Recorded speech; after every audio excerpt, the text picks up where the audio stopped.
Passport Mommy with Michelle Jerson. Motherhood is both amazing and difficult at the same time. The Passport Mommy, Michelle Jerson, is here to share in your journey. It's amazing. It really is, just watching them grow and see how much change and how much they learn just without the filters around them. Joining you on your greatest adventure, here's Michelle Jerson, the Passport Mommy. Welcome to the show. I'm Michelle Jerson, the Passport Mommy, and we always talk with people who have great products or advice for parents. Well, also part of parenting is going to fun shows with your kids, whether they're a baby or they're older. And you might think, well, my child is a baby, they're not old enough to go to a show yet. Well, not so, because Lincoln Center in New York City has some amazing programs for babies, these sensory shows and all kinds of activities and shows for babies and toddlers, kids of all ages. And this used to be right in my backyard. I used to live right near Lincoln Center, and now I've moved away, but I'm coming back in because I think their programming is just so important and so wonderful for the kids. And so with me today, I have Peg Schuler Armstrong. She is Lincoln Center Kids producer and director of programming. Hi, Peg. Thank you so much for joining me. I am so happy to be here, Michelle. Thank you.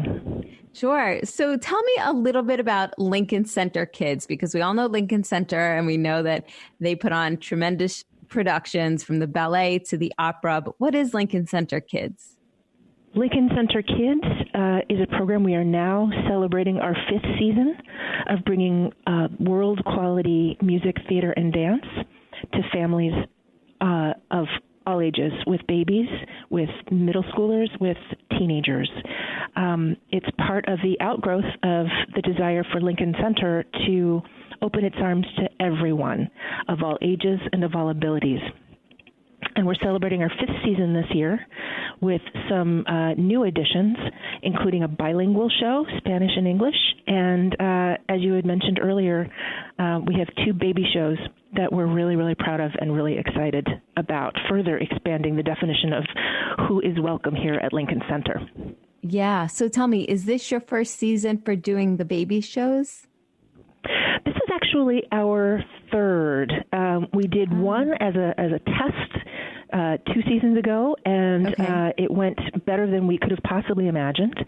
And then last year we had a company from Australia come and do a show called Rain. And then in the spring we had Teatro Alvacio from Mexico doing a show called Pulsar. And right now we have a lovely, lovely sold-out production from a kin theater from England. It's called Nest. And then this spring coming up, we're going to be doing a show again by Teatro Alvacio called Peak. So we sort of bookend our season in that way with baby work. Yeah, and I love it. You know, a girlfriend sent me this and said, do you want to go? And I was kicking myself because I literally used to live a block away and I had never gone to any of your kids' programming. And I said, oh my gosh, I can't believe I was not aware that you have all these wonderful programs. So tell me a little bit about Nest. Nest is a lovely show. It's for babies 0 to 14 months, so roughly, newborns to not quite walking. And we take a lovely trip through the seasons, spring, summer, fall, and winter, with the 2 performers. And the show has, it takes place inside a lovely tent. And we all sit together. We come together as a community with our babies, and we travel through the seasons. And there are textural things that carers and their babies can interact with. There's one of the creators is a poet, and she wrote lovely poetry to accompany the work and sort of take us both orally, not just texturally and sensually, but orally through the seasons as well. Baby work is something that we've just recently become really, really passionate about. To be perfectly honest, I was one of those people that really didn't see what the big deal was. And then I actually took the time to go. and the idea that a community is coming together with their little ones, and it's this very precious time for 45 minutes where it's both there's the individual experience and then there's the communal experience, right? So at first it's people coming in with their babies and entering this calm and soothing and visually stimulating and texturally exciting environment. And then as the show progresses, what I love is that everyone sort of relaxes into it. So they're still having this engagement with their babies, but then, there's someone next to me with their baby, of course, right? And so it's something that you're just sort of peripherally aware of because you're getting your kids, you're getting your kids settled, you're getting yourself settled. And as it goes on and on like that, experience. It can be. We try to minimize that, but to a certain degree, being a parent with a baby, that's just sort of what happens, right? Right, exactly. But as the experience continues, then sort of shoulders come down from around the ears and they realize that, they're in for something very special and lovely. And it's not just them and their baby, that they're part of this group of people and their babies. And so the whole becomes greater than the sum of the parts. So it's just and it operates on so many different levels that way. And it's a more profound experience than I ever imagined a baby could have in a theatrical environment. It's a more profound experience than I could imagine a parent could have with their young person, particularly a baby, right? In such in that environment. So I don't have kids, but I am a believer in this work. I believe very strongly in the power of this work. Absolutely. I can't wait to see it because I have to say that I was a new mom 2.5 years ago, and I would go to different things around the city, whether it was a jamboree type thing or any type of play date. And moms were very quick to take their kids there. And I thought, well, this would be a great way to meet people. But then it was rush out, rush in, rush out. And that was it. And I never really met people that way. But to share in an experience like this, I feel like you're almost bonding with other people in that room, that afterwards it gives you something to talk about with the other moms because you just shared something really special. That's so right, and it warms my heart to hear you say that as a parent because that's what we're going for. Before the show, we have a pre-show experience. Again, trying to make people feel warm and comfortable and welcomed. People don't have to be best friends going into the theater, but there are little ways to engage if you want, or to just do what you need to do to get yourself settled, calmly and slowly. We have little pre-show engagements for all of our shows. We have pre-show engagements, but we have them specially tailored to families with babies, baby's first show. And it ties into that experience. And then people, there's no hard end, everyone clap, we're done. It dissipates and people know that it's the end and we all go out together. And then there's just it's a lovely feeling to go back out into the main lobby and feel that. You can very much tell the difference between a group that hasn't gone into the show and a group that is just coming back out again. Wow. It's really important to us that we set up the foundation for that. And then the audience takes it and runs with it. Yeah. And I think especially whether you live in New York City or even if you're just visiting for the day, we know how chaotic things could be, whether we realize it or not. And so to be able to go into this environment for that just under an hour and to be treated to this and to leave what sounds like in a more calm, connected fashion with your baby just sounds wonderful. Yeah, we have requests from our staff. If I could be in there all the time, I would. It's good balm. It's balm for your soul. It's balm for your heart. It gives you hope. And again, I don't have a baby of my own, but I too become part of that community. And which is amazing. And to be brought into it, especially because I know before I had children, I couldn't understand mostly everything that parents were going through or that they were experiencing. So that's really nice. And so you said that it is sold out. Are there still tickets available for this season? For the Elsie Kids season as a whole, there are. Okay. For the baby shows right now, people, you're welcome to check in at the website, kids.lincolncenter.org. There may be additional tickets released or returned, but we're looking right now at pretty full houses. Later in the spring, the good news is kids that are on the cusp of this work, that might be then walking or too old for this work by springtime, we have those audience members come back for the show that's for 0 to 3. So for our upcoming show in the springtime, the show called Peak, walking is not an issue. It's a whole different scenario. So you can have your newborn, you can have your toddler, you can have your 3-year-old, and it's a very different kind of experience. But the same sort of thing is happening, right? We're bringing in, and again, we go from being solely focused on our own kids and okay, do I have their snacks? Are they, have they gone to the bathroom? Are they, are they comfortable in this environment? The performers do just a wonderful job, and that becomes a much more immersive, interactive experience that's geared to whatever the age of the kids in the audience are. Right, and I feel like it's available for that. No, that's great, because I would like to bring my toddler to that, because I feel like even toddlers, especially toddlers who are constantly running around and, could use some of that in their life. Absolutely. Absolutely. Yeah. So we have 30 seconds left in this. Oh, sorry. I was just going to say we have 30 seconds left in this segment, but I do want to talk more about Peak, and I want to hear more about it. In the meantime, just tell everyone the website where they could see more about Lincoln Center Kids and the season. Oh, sure. Please visit us at kids.lincolncenter.org, and there you'll find all of the ticketed and free. By the way, we do have a ton of free events for families with babies to teenagers, and all of that information is available at our website. Great. We are talking with Peg Schuler Armstrong.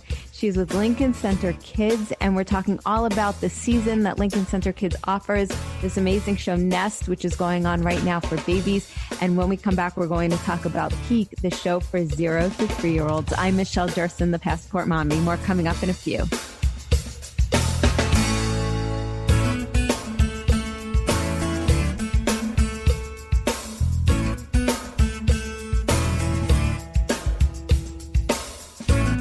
Motherhood is a journey. Joining you on your greatest adventure, here's Michelle Jerson, the Passport Mommy.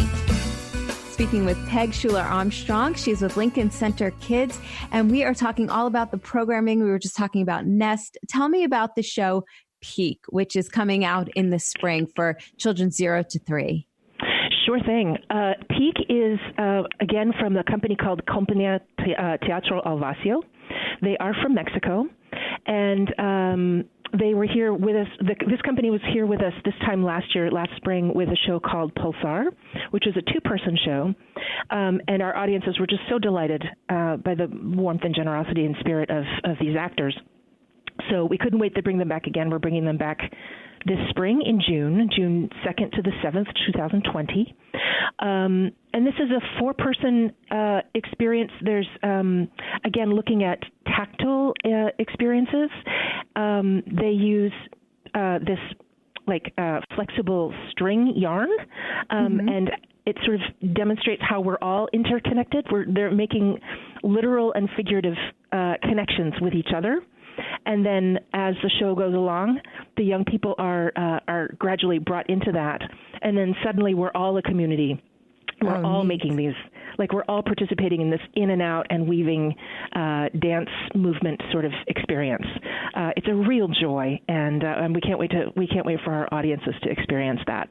Yeah, that sounds wonderful. And especially as older kids are starting to get into dance, I mean, that sounds like it's so much fun. So now you, in addition to this overall Lincoln Center Kids programming, which you do, which targets all ages, you also are very diverse in your offerings as well, as far as who you'd like to target. Thank you so much for saying that. We do.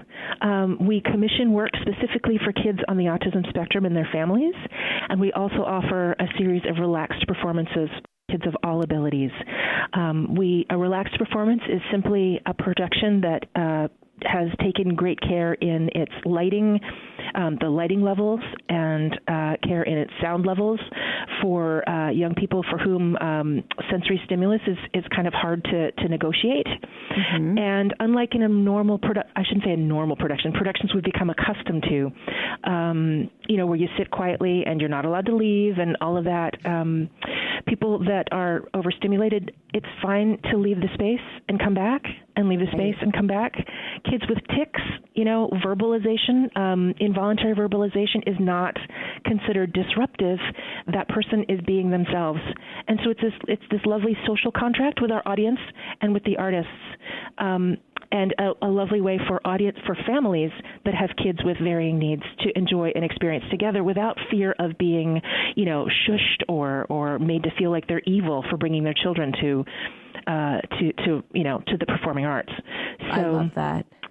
It's quite wonderful, yeah, and it further emphasizes Lincoln Center's desire to be a place for everyone, right, in a very tangible way. Sure, because the arts are so beneficial, and I shouldn't say especially for those on the spectrum, but for everybody. And to have to deprive your child of that because you are worried about them interrupting somebody else's enjoyment of the show or anything like that. I mean, I feel like every show should do that. Every Broadway show should have a day that does that, and where you could bring the children. Absolutely. And, by the way, shout out to TDF for their autism initiative for doing that on a Broadway level. Here at Lincoln Center, and Lincoln Center Kids, it's exactly what you said. Young people, they deserve quality arts performances designed specifically for them. Mm-hmm. And in the arts, there can be this tendency to think of kids as mini adults, right? They're adults in training. And in fact, they're children and young people just as they are. So I hate for us to fall into the trap of seeing children and young people as the ticket buyers of tomorrow, which, while that's not untrue, does not acknowledge them where they are and who they are. Right. So 100%. Our mission is to bring the best work that we can for them. That's incredible. Well, Peg, thank you so much for joining me today. I can't wait to come see Nest, and I'm going to bring my toddler to come see Peak in the spring, and check out your whole lineup on your website. Again, tell everybody where they could read about Lincoln Center Kids and all of the programming that you have coming up. Sure thing. Please go to kids.lincolncenter.org, LincolnCenter, lincolncenter.org. Perfect. Peg Schuler Armstrong, Peg Schuler Armstrong, the Lincoln Center Kids producer and director of programming. Thank you so much for joining me today. I'm Michelle Jerson, the Passport Mommy. And don't forget, you can head to my website, passportmommy.com, if you'd like to listen to this and any other podcasts that you may have missed in the past. You can also download the podcast on any of your podcasting platforms. And if you can leave a review, that would be terrific. And you can follow us on social at Passport Mommy on Twitter, Facebook, and Instagram. More coming up in just a few minutes. Passport Mommy with Michelle Jerson.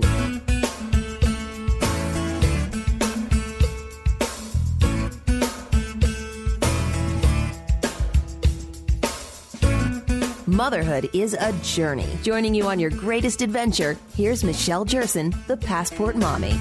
And when we are looking for baby products, you can get overwhelmed in the market of what you need for your children. But I feel like the most important thing is their crib mattress. Not so much the crib, but the mattress, because that is what they are sleeping on for so many hours in the day, or at least you hope. And therefore, you want a good mattress that will be comfortable for them and safe and make you feel good that what they're sleeping on is made out of materials that make you feel comfortable. So for my daughter, when she started in her crib, I purchased her a Naturepedic mattress. And now it's time for my son to start with his mattress in his crib. So I'm thrilled to have with me on the show today, Barry Chick. He is the founder and technical director of Naturepedic. It's a manufacturer of award-winning certified organic mattresses. His devotion to the organic industry is the natural result of his lifelong interest in preserving the environment, not only for us, but for all future generations as well. He is a board-certified environmental engineer, and he combines his passion for improving our quality of life with the technical knowledge to do so. Hi, Barry. Thank you so much for joining me. My pleasure. What an intro. Thank you. Absolutely. So tell me a little bit about how and why you started Naturepedic in 2003. So I'm a board-certified environmental engineer. I don't come from the mattress business at all, whether manufacturing, retail, wholesale.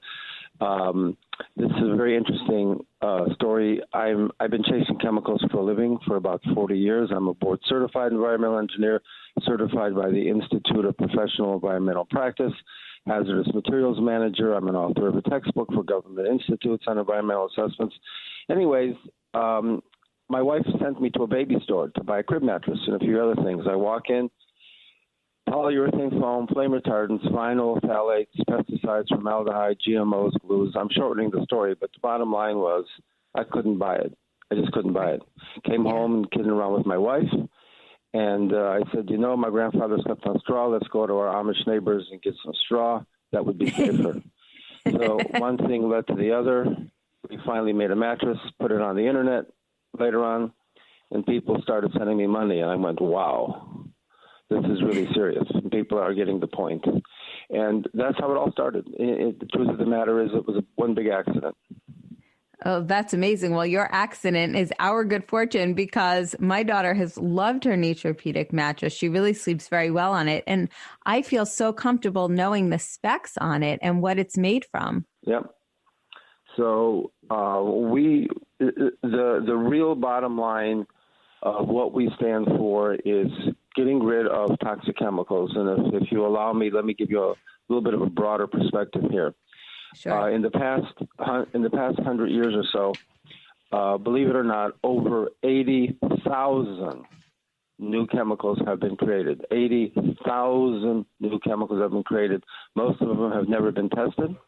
We have no idea what's harming who. We have no idea which particular chemicals are combining with which genetic issues that people have and creating illness. Some diseases are caused by genes. Fine. Other diseases at the other end are caused by overexposure to chemicals. Fine. But the top people in the field are of the opinion that most diseases are actually caused by combinations of genes and chemicals. Certain genes will react with certain chemicals, okay? Mm-hmm. And if you mix the wrong gene with the wrong chemical, you can end up with a disease. Anyways, you can't control your genes. There's nothing you can do about that, but you can control the chemicals that you're exposed to. And there are just an incredible amount of chemicals that have never been tested that are being used in products, including baby products, for sure. Right. And my attitude is we just got to move away from them as much as we possibly can and just start fresh. That's where this all begins. Yeah, absolutely. Because it is so scary. I mean, number one, we're all on the lookout for what caused cancer, what causes this, what causes that. But so many times I feel like parents don't think about what's going into their children's toys or their mattress. And they just say, you know what, it's just a crib mattress. We don't have to spend a lot of money, or we don't really have to look into what's really in that mattress. It's so important. Absolutely. Baby sleeping there for 12 hours a day or even 15 hours a day. I mean, if you want to consider what are the most important things for a baby, mattresses are certainly at or near the top of the list. No question about it. Right. And what about these mattresses that use words like natural or eco-friendly? Can we trust that they're safe to sleep on? Those words are meaningless. There is no definition of eco-friendly or natural. There's nobody enforcing it. So when you have a situation where there is no definition of a word and there's no enforcement and there's no regulation, I don't need to answer. I don't need to finish that sentence. You can finish that sentence yourself.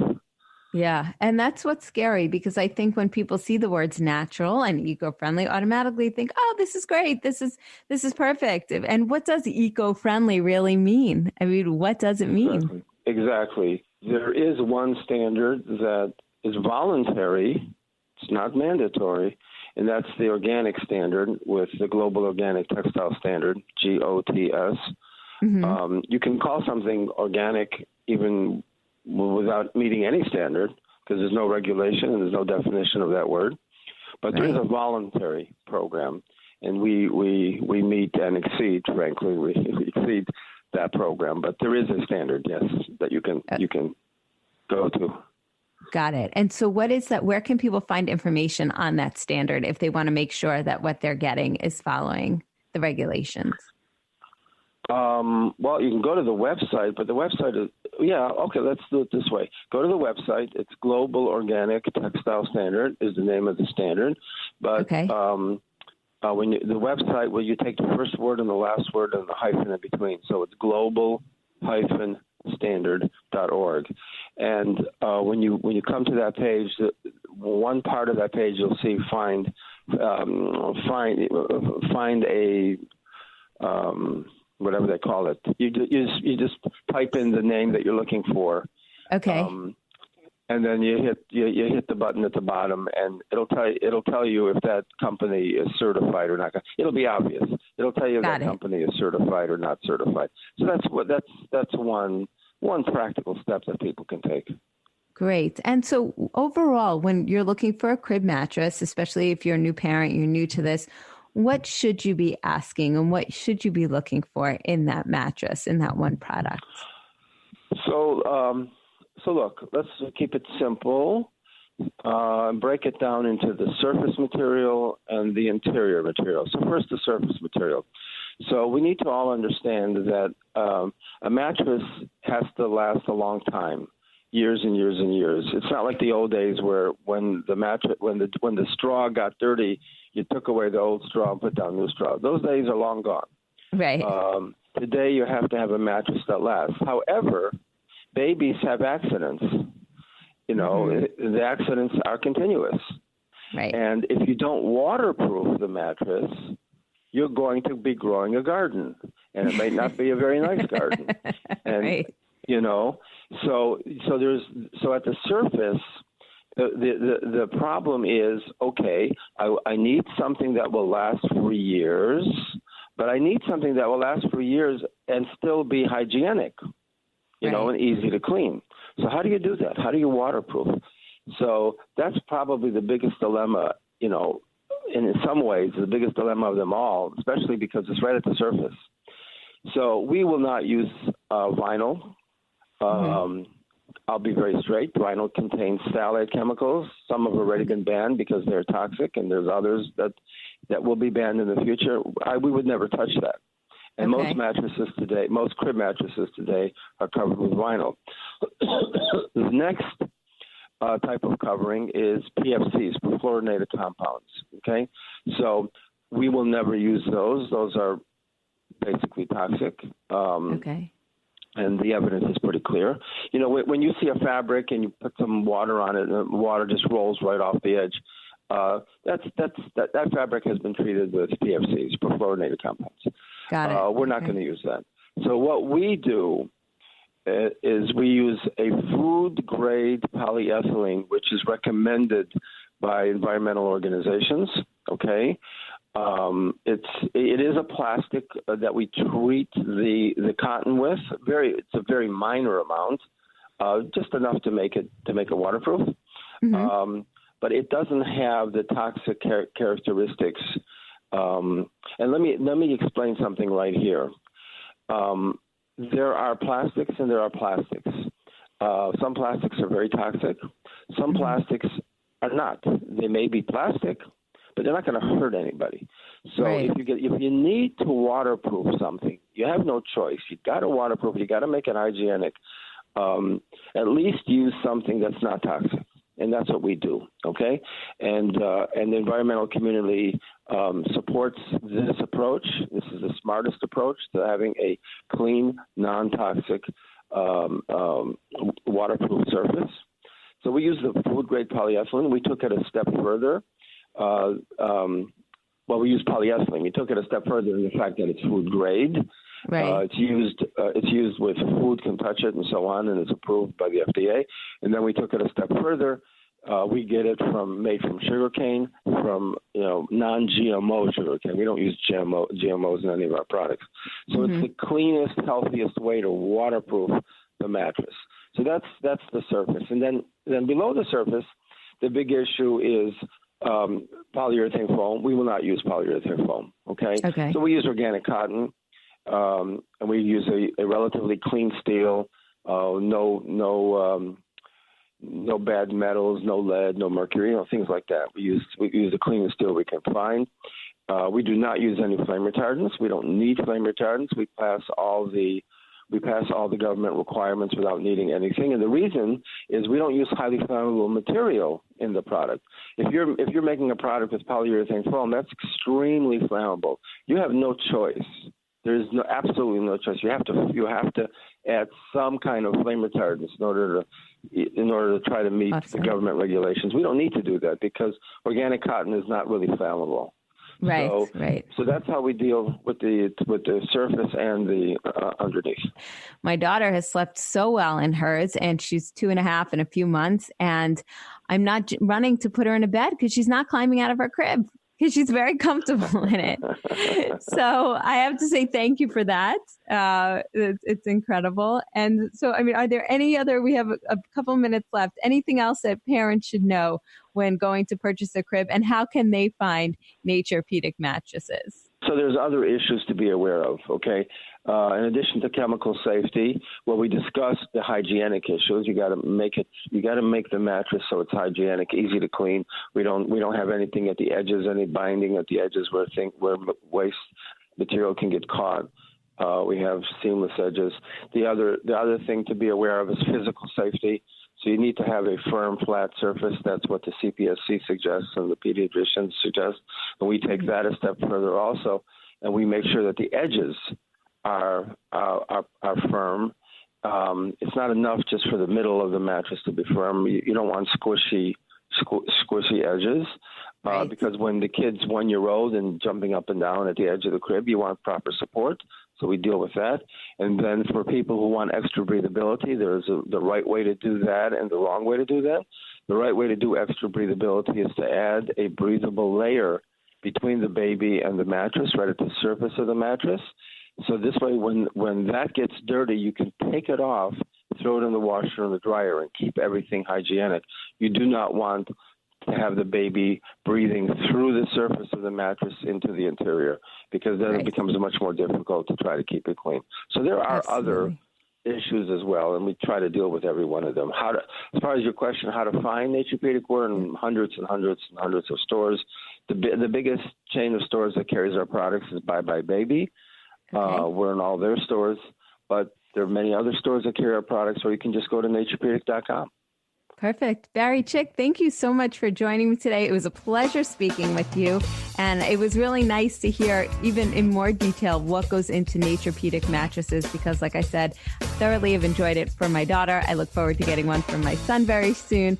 And thank you for making such a great quality product for our babies. I'm Michelle Jerson, the Passport Mommy. More coming up in a few.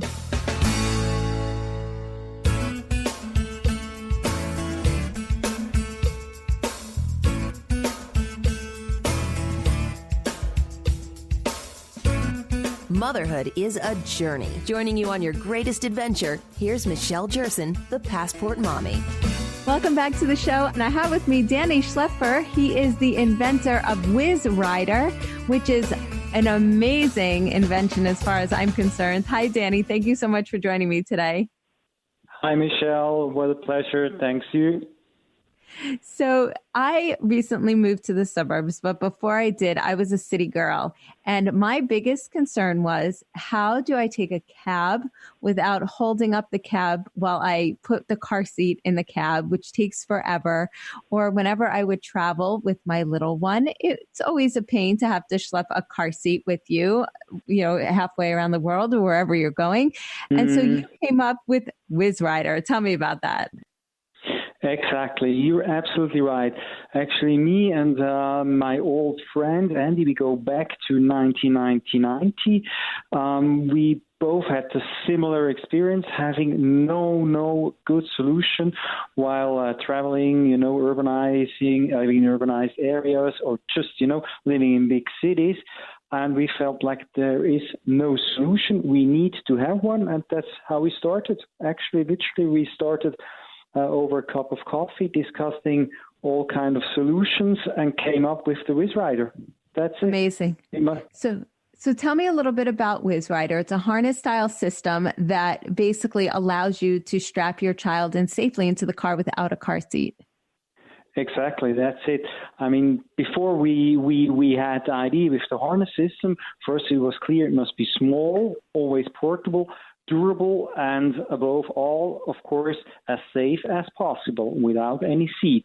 So as I am a climber, doing a lot of climbing and mountaineering, it was quite clear we need to have kind of a harness system which helps us preventing submarining, which is probably the most common problem with any car seat, and of course the head-forward excursion. Both aspects or both points we can solve properly as a proper child seat. Amazing. So tell me a little bit about the specs on this. Excuse me? So tell me, so it's available in 2 sizes, small and large, and just walk me through a little bit about how you install it and how it works. Oh, yes, with pleasure. Yeah, we have 2 sizes, which is a small and a large.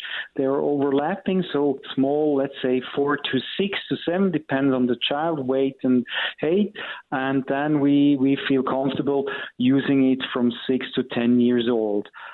Basically, what you have to do is you put on the vest on the child.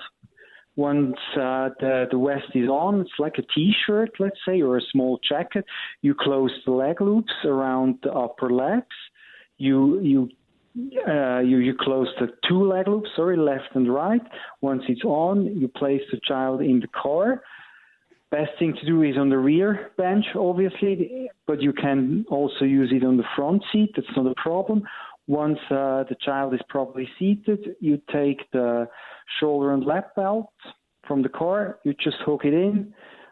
Then you fix the vest with 2 steel clips attached to the leg loops and one to the shoulder vest on the shoulder. You just attach the sorry, I missed the word. You attach the belt onto the clips, and then you're all set. Actually, basically, it takes you 2 minutes. Incredible. And it's very small too, and very portable to carry around with you, right? So you could stick it in a purse or any bag that you have.